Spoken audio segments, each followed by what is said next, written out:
Hello students, welcome to my channel No Biology No Life, and I am your educator Shampa Shaha.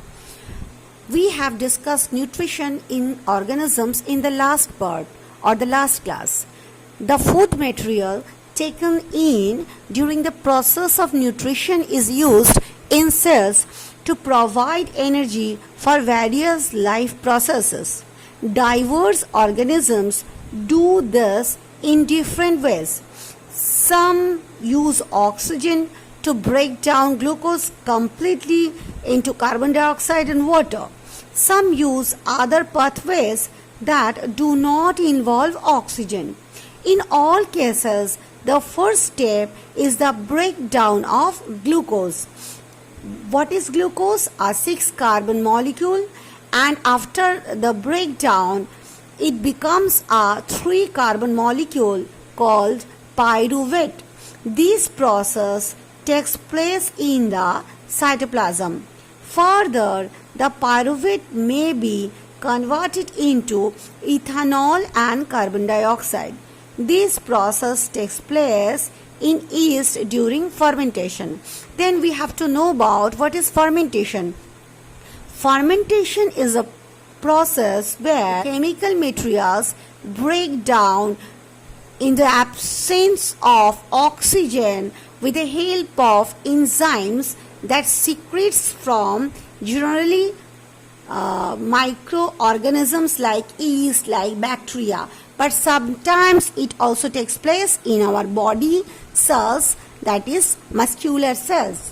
So since this process takes place in the absence of air or oxygen, here air means free oxygen, it is called anaerobic respiration. Breakdown of pyruvate using oxygen takes place in the mitochondria. So both in aerobic and anaerobic respiration, the first step occurs in cytoplasm, and the second step that takes place in mitochondria only in aerobic respiration. This process breaks up the 3-carbon pyruvate molecule to give 3 molecules of carbon dioxide.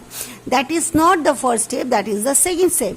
So we can divide the total respiration process into 2 steps. The first one is glycolysis and the second one is Krebs cycle. And in aerobic and anaerobic respiration, glycolysis takes place everywhere, but only in aerobic respiration Krebs cycle occurs. And in Krebs cycle, the pyruvate breaks up into the 3 molecules of carbon dioxide. The other product is water. So water is a byproduct of respiration. Since this process takes place in the presence of air or oxygen, it is called aerobic respiration that I told before. The release of energy in this aerobic process is a lot greater than the aerobic process. So, in difference in between aerobic respiration and anaerobic respiration is, in aerobic respiration, free oxygen needs and the energy that releases in a large amount, and in anaerobic respiration the free oxygen does not need, and the amount of energy that releases is very small. And in anaerobic respiration, the enzyme that excretes from the microorganisms have a great role. Release of energy in this aerobic process is a lot greater than aerobic process. The release of energy in this aerobic process is a lot greater than in the anaerobic process. Sometimes when there is a lack of oxygen in our muscle cells, another pathway for the breakdown of pyruvate is taken. Here the pyruvate is converted into lactic acid, which is also a 3-carbon molecule. This build-up of lactic acid in our muscles during sudden activity causes cramps. And here is the equation that glucose in cytoplasm becomes pyruvate, and that is the first step that takes place in both Arabic and in anaerobic respiration, and then in Arabic respiration only the second step or Krebs cycle occurs. So the first step that transform glucose to pyruvate is called glycolysis, and the second step is called Krebs cycle that occurs only in Arabic respiration, and here the free oxygen needed. Pyruvate, in the absence of oxygen in yeast, ethanol and carbon dioxide and energy is released. So it is called fermentation.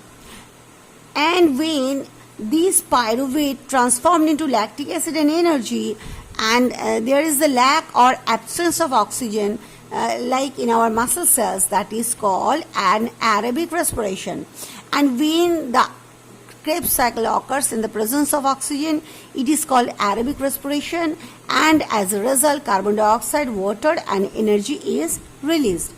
The energy released during cellular respiration is immediately used to synthesize a molecule called ATP, which is used to fuel all other activities in the cell.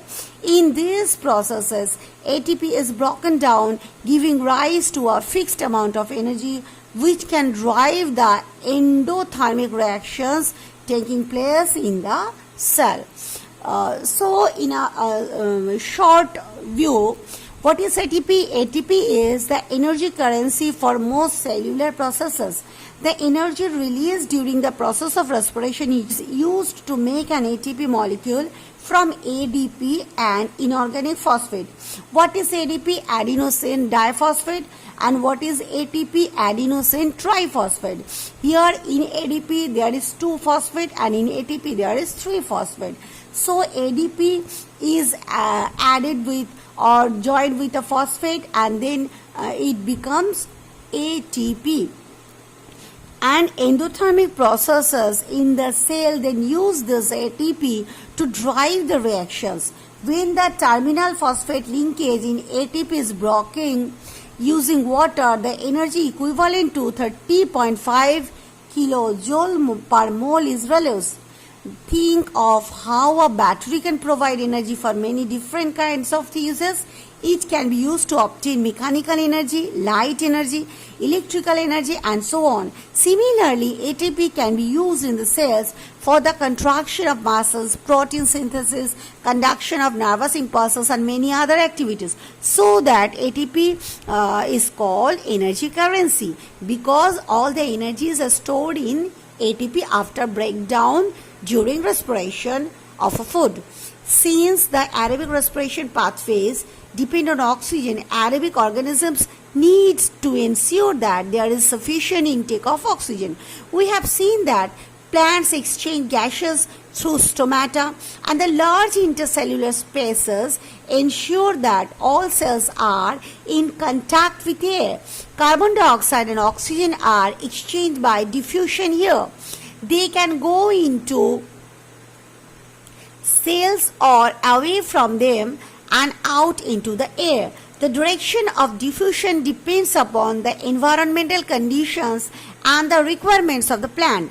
At night, when there is no photosynthesis occurring, carbon dioxide elimination is the major exchange activity going on. During the day, carbon dioxide generated during respiration is used up for photosynthesis. Hence, there is no carbon dioxide release. Instead, oxygen release is the major event at this time. So, we can get oxygen from the photosynthesis, and like this process, and respiration produces carbon dioxide. That is also very helpful for the plants to produce glucose or their food in autotrophic mode in the process of photosynthesis. So guys, that's enough today. Next day we are going to discuss about animal respiration. If you have any question, you can ask me in my comment box, and if you like the video, please share and subscribe it, and keep learning. Happy learning. Have a good day.